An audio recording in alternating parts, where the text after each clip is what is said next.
On April 28, 2022, Christian Kazadi posted this photo from Botswana to Instagram, calling it a bucket list experience. The 29-year-old entrepreneur and founder was in the country attending the first ever Forbes Under 30 Africa Summit. But in a mysterious and baffling sequence of events, Kazadi was found dead in police custody, over 1,000 miles away in Kinshasa, the capital of the Democratic Republic of the Congo. 1 year later, Kazadi's family are still looking for an official explanation to why a dream business trip ended in a nightmare.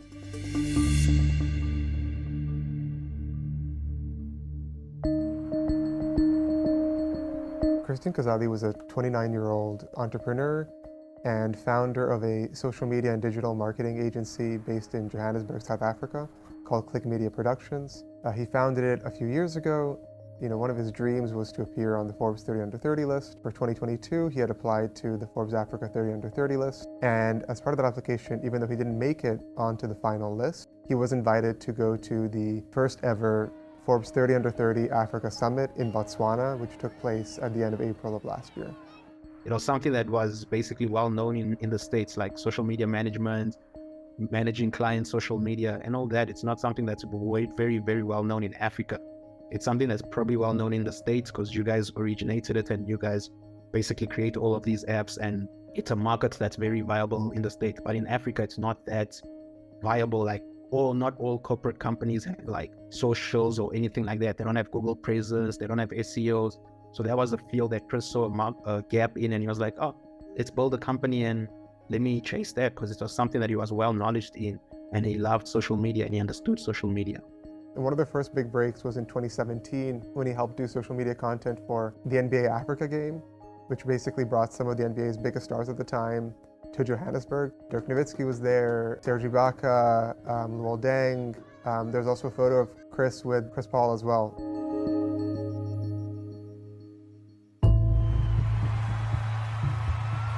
The Forbes Under 30 Africa Summit ended the same day Christian posted his last photo to Instagram. He stayed in Botswana for another 2 days before returning to South Africa. On April 30th, Christian arrived in Johannesburg at 10:45 a.m. on an Air Botswana flight, but was denied entry by immigration. He was born in the Democratic Republic of the Congo, but in 2001 he immigrated to South Africa with his mother and brothers to join his father, and they sought asylum as refugees. Christian had never returned to Congo since then. Do you remember when you heard from him that he was having trouble entering, and if he had any idea why it happened? I know that in past times he had left South Africa and come back without any issue. But do you remember sort of what he told you about that and what was going on then? I had scanned copies of his passport and his work visa. Sunday morning, the first message he sent me is like, hey bro, send me those copies. So I was like, okay, no problem. I sent him the copies, and then I waited a while, and then I messaged him again. I was like, yo, what's up? What time are you landing? When should we come get you?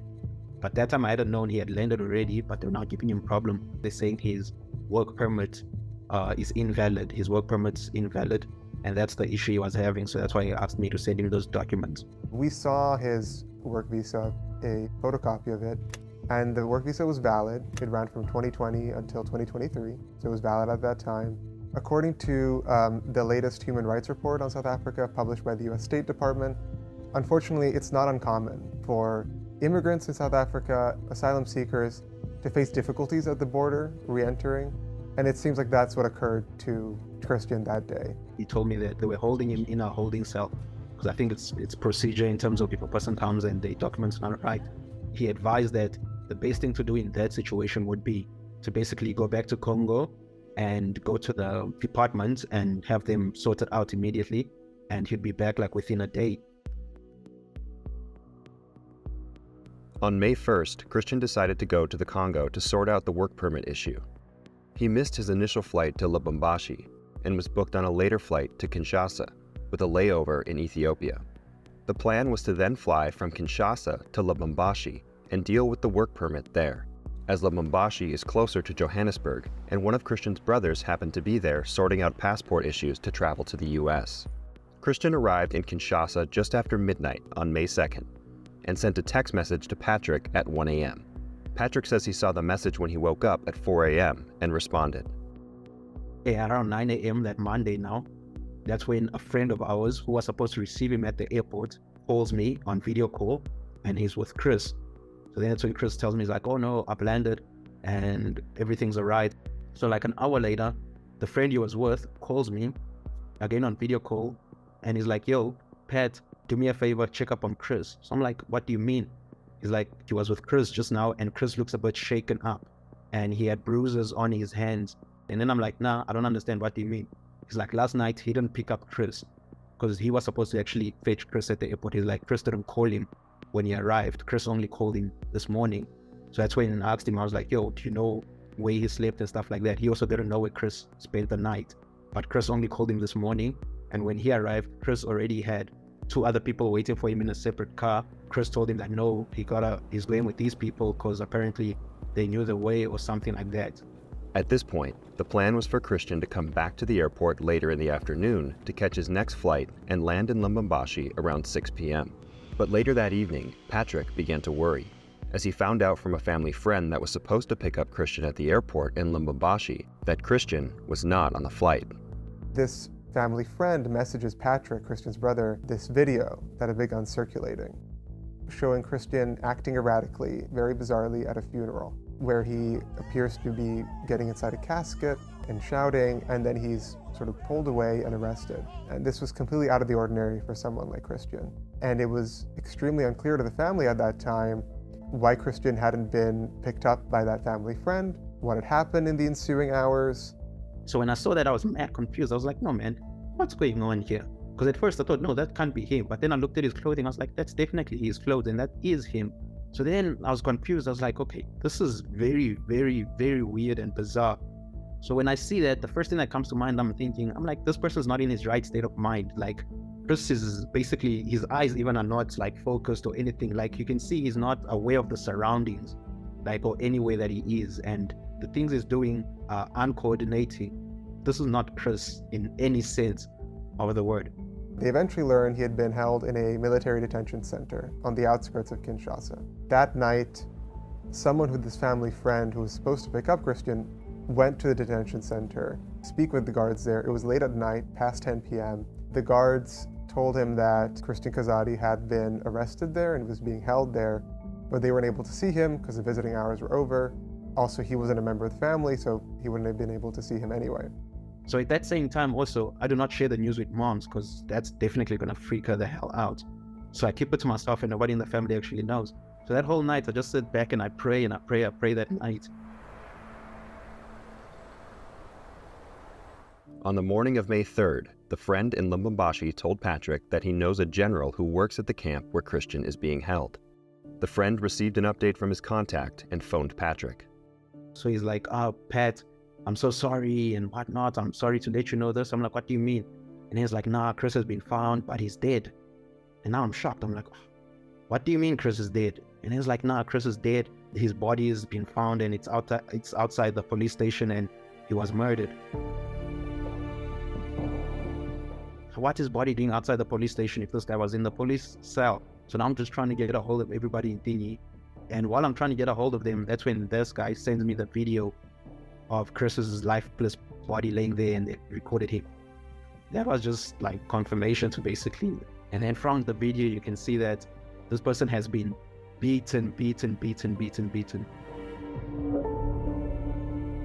And able to re-enter South Africa. What happened to him on that day that he was in Congo?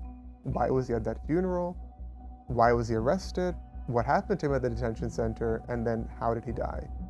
And those were the questions that unfortunately, despite the investigation ongoing in Congo and the public records request filed by his family in South Africa and the dozens of calls and efforts to reach out to people, both the police in Congo and the ministry in South Africa, those are the questions that we still haven't been able to answer now more than a year after his tragic death. In the days after Christian's death, I called at least a dozen officials at the Home Affairs Ministry and the airport over multiple days. And eventually what we were recommended to do was to file a public records request in South Africa. In July of 2022, Christian's family, his mother and brother, filed this public records request. And under South African law, government agencies must respond within 30 days, and they can apply for one extension only of another 30 days. And it's now been several months since July of last year. The ministry has told me and his family repeatedly that they will have a response, but they have never responded to the request and haven't provided any information on why Christian was an admitted entry. Last year, Christian's family hired a lawyer in Congo to follow the case. He initially was able to sort of track down the police officers that were in charge of the case. However, they told him that they couldn't find the actual case file. The case file that showed which officers were being investigated for what happened to Christian. He definitely did not have any business enemies, because what he was pushing was his own lane. It's not like he's doing mining and in big competition with the other mine that has been around. No. Social media is something that nobody hardly does here. And the people that are doing it actually like competition, because what you do is you let the next people know that this is important. Click Media is now run by Patrick, Chris's brother, who runs the company as CEO.